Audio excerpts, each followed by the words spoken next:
Hello friends आपको बहुत बहुत स्वागत मो चैनल ऑलराउंडर को। तो देखो तो आज मम्मी ये गोटे नुआ सजना रेसिपी आनी। तो सजनार बहुत ट्रिकी रेसिपी, बहुत टेस्टी रेसिपी जो शेयर करेंगे मम्मी। तो ये देखो सजना को गोटे छोट छोट पीस रे काटी नेले लंबा लंबा स्टिक रे। तापर देखो ये आगे भलसे एमती काटिकी धोई ने साइड रे।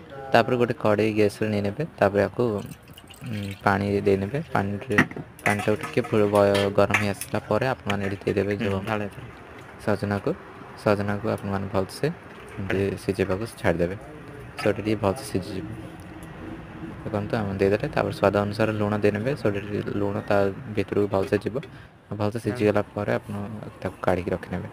तापर देखु ये मसला दिया अदा रसुण आउ जीरा धनिया सुखिला लंका सब तर आर भल गोटे पेस्ट बन तो देखो सीझी आसला। सीझी सारापर मुझे काढ़ी नहीं ये देखो बेसन स्वाद अनुसार लुण भल कि देवे कहीं आमने ऑलरेडी से एड कर सजना रे बॉइल करला समय हलदी जो मसला बने देने तार गरम मसला दिखाई हाथ साहय आपमती भलसे मिक्स करदे।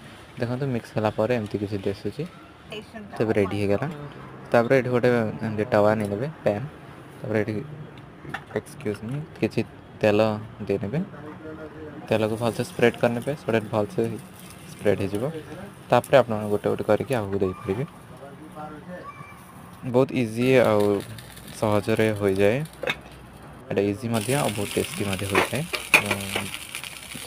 ट्राए कले बहुत भल लगे एमती लगे देखिले लगे जमी एत टेस्ट हो ना तो बहुत टेस्टी होता है और बहुत इजी हो जाए।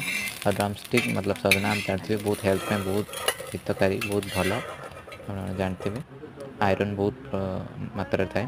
तो होगा रेडी होगा। आशा करते भिडियो भल लगे लाइक शेयर और सब्सक्राइब करेंगे। Bye bye.